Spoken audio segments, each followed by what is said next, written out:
Herkimer Hamolka. Yeah. That's a fun name to say. You got a fun name, Herkimer Hamolka. And that would be the point where I was like, no, I read the book, but these people did not, so it's all right. It's okay. Oh, I love Congo. It had gorilla. Yeah, Laura Linney shoots missiles out of the sky with a flare gun alongside Ernie Hudson. It's beautiful. Bruce Campbell gets brutally murdered in the first minute and a half. Based on the first story. Yeah. They just brought him in for his yelling. Oh, man. Well, this was awesome. Thank you for joining. This was awesome. I'm so glad that we finally got to talk about this movie and see how great it is. Jay, did you do the Deep in Blue stats on it? I did. Well, first, before we get into that, I've been trying to find connections between the film we watch and the Deep Blue Sea franchise. So I just have a few. There's a character called Shaw, just like in Deep Blue Sea 3. Of course. Very easy, surface. The scene where Geena Davis is waiting down on the anchor for it to be pulled up to come on the boat. We have no idea how long she was down there. Reminding me of the shark in Susan's room in Deep Blue Sea. Just how long is that shark in there? How long is she down on the anchor? I don't know. The film, the climax has a giant explosion near a sinking workplace. Okay. The actor who plays one of the traitorous guys is Jimmy Skaggs. It's a lot like Tom Skoggs.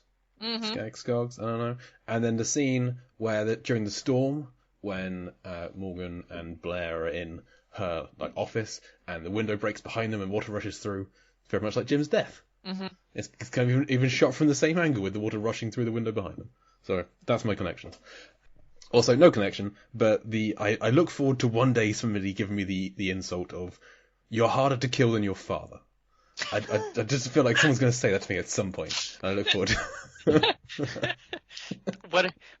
That is a true piratey kind of yes or no insult. Indeed. Harder to kill than your father. What? You killed my father! And in terms of deepest and bluest, we're obviously not going to be anywhere near last week's The Abyss in either of these. That was a very, very deep, not as blue as we thought, but still quite a blue film. Yeah. This film, it starts out early on when her father is dropped on the anchor and he goes down and she has to swim down to save him. I thought, oh, here we go. We're underwater within the first 6 minutes, and then that's it for the film. That's the only sub sea level 32 seconds of the film. So the average depth ends up being about 3.5 meters up in the air. So 11.5 feet. Disappointing, if I'm honest. And only 26% blue as well. So not even that blue. And a lot of Caribbean, there's a lot of green, isn't it? Yes, there's a lot of green, and a lot of the shots in the water are at night or day for night, as Mark said. So it's just coming off as black. The water in those scenes, or grey in some bits. So yeah, disappointingly not very blue. But they took my note from a previous week where the start of the closing credits have a blue background to them. That's free blueness. It doesn't take anything away from the film. It's just free blue.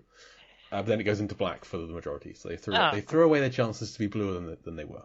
Yeah. Honestly, I don't know what people are thinking about. But yeah, not very blue. So this is the least shallow film we've covered so far. Second to The Shallows. Film. Yeah. So the least deep, most shallow. Okay, it's hard to say it's the most shallow when it's up in the air.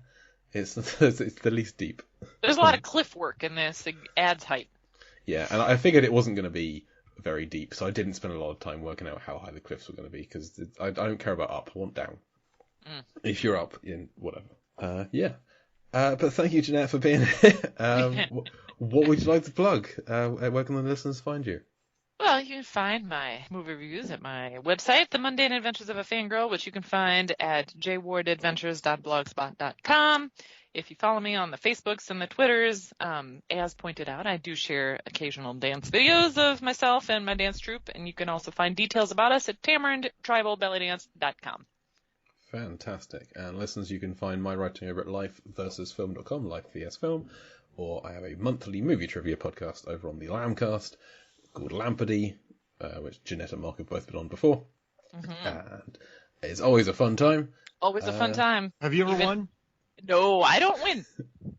Actually, I won one game one time, but... Not a Lampardy, a different game. No, not on Lampardy. But it's always fun to have you on. Well, you're always an entertaining guest. I'm always happy to be there and lose with a lot of optimism. Yeah, you do it very well. Mark, where can people find you? Yeah, Movies, Films, and Flicks, Movies, Films, and FLIX. You can check out all the reviews and the podcast. And then, yeah, just all the other stuff. Film Theory, just type in Mark Hoffmeyer Film Theory. I do work for Fandom now, so you buy the numbers videos. You can go watch. Those are on YouTube. I got those. And then, listen to Rotten Tomatoes is Wrong and Rotten Tomatoes Versus. So Deep Blue Sea was mentioned on Versus, and Deep Blue Sea won that episode, and it's doing really well. So go check that one out. Deep Blue Sea versus The Shallows versus The Meg. The Meg. It's a good episode. The Meg. Yuck. A film we will not be covering in this section. I've seen it. Next week we're looking at Mindhunters, a film I know nothing about. So that should be fun. As for this week, that's for our coverage on Cutthroat Island. Thank you again to Jeanette Ward for joining us. Oh, thank you so much. What a supreme pleasure to be able to talk about this movie and how great it is. I am Jay Cluett. And I'm Mark Hoffmeyer. And you're right. I love talking about this movie. I adore it. It's all good. I'm going to go drink some rum. And we'll Deep Blue see you next week.